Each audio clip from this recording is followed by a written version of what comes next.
Bonjour à tous et bienvenue si vous nous rejoignez à l'instant en direct depuis le Vatican où vous le découvrez sur ces images peu à peu. Les cardinaux gagnent l'entrée de l'Aula Paul VI. C'est au-dessus de la grande salle Paul VI des audiences, dans la salle du synode, que vont se tenir les congrégations générales.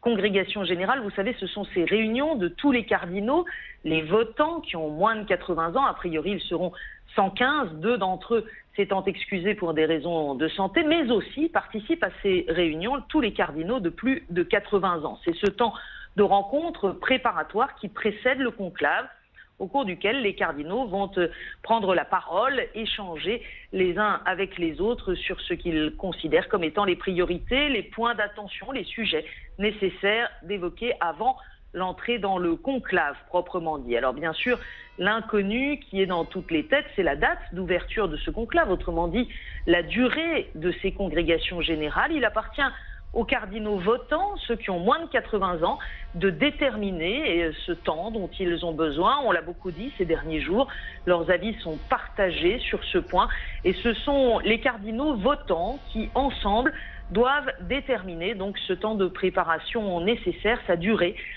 précise. Il n'est donc pas tout à fait certain qu'aujourd'hui nous ayons connaissance de la date d'ouverture du conclave. Si certains cardinaux votants venaient à manquer à l'appel ce matin et ne rejoignaient leurs frères que demain, eh bien cette décision pourrait être repoussée.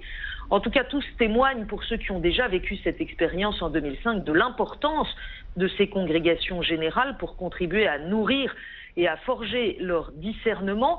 D'abord, ça leur permet de mieux se connaître, de s'écouter les uns les autres, d'entendre particulièrement telle ou telle, sa vision, sa manière de s'exprimer sur les priorités qui s'offrent à l'Église aujourd'hui. Et puis c'est un temps durant lequel ils peuvent aussi, à loisir, échanger entre eux de façon plus informelle. Le conclave, lui, étant véritablement un moment liturgique, très codifié, entièrement plongé dans la prière, essentiellement consacré à l'acte du vote lui-même. C'est le cardinal doyen du collège cardinaliste, le cardinal Sodano, ancien secrétaire d'État, qui préside ces congrégations générales. C'est lui qui les a convoquées vendredi dernier, au premier jour de la vacance du siège apostolique. Et il a convoqué pour ce premier jour déjà 2 séances de travail, celle qui va commencer dans un instant, prévue pour s'ouvrir à 9h30, et puis celle qui aura lieu cet après-midi à partir de 16h. Est-ce que les cardinaux pour le reste de la semaine vont choisir de travailler matin et après-midi ou seulement le matin? Nous le saurons sans doute à la mi-journée. Voilà donc quelques considérations pratiques qui vont les occuper après la première prière commune.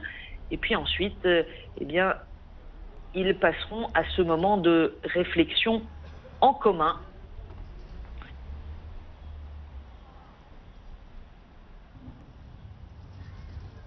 Les congrégations générales, en tout cas, continueront jusqu'à ce que le nombre total des cardinaux électeurs soit atteint et que le collège décide donc de cette date d'entrée en conclave. On rappelle que, en tout cas, Benoît XVI leur a laissé toute marge de manœuvre, toute liberté en publiant quelques jours avant la fin de son pontificat un motu proprio autorisant les cardinaux, s'ils le jugent opportun, à ne pas respecter le délai prévu par la Constitution Universi Dominici Gregis, délai de 15 jours pleins après la vacance du siège, avant l'ouverture du conclave. Ils peuvent donc se dispenser de ce délai s'ils le jugent nécessaire et le raccourcir quelque peu. Nous saurons probablement donc dans les jours à venir quelle aura finalement été leur décision.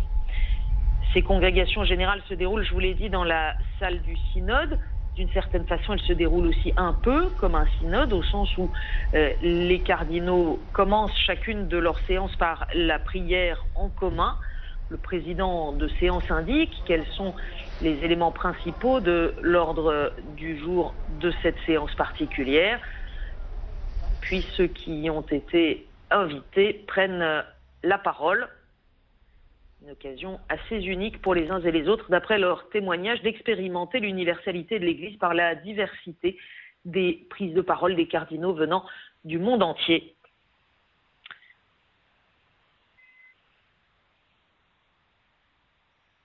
Voilà, c'est quelques images qui nous ont permis en tout cas de vivre à l'unisson de ce début des congrégations générales depuis 8h30 ce matin. Il y avait une certaine agitation à proximité de l'Olapole 6, en particulier par le défilé des voitures. Nous nous retrouvons pour tous les rendez-vous romains de la journée que vous retrouvez également sur www.ktotv.com. À très bientôt.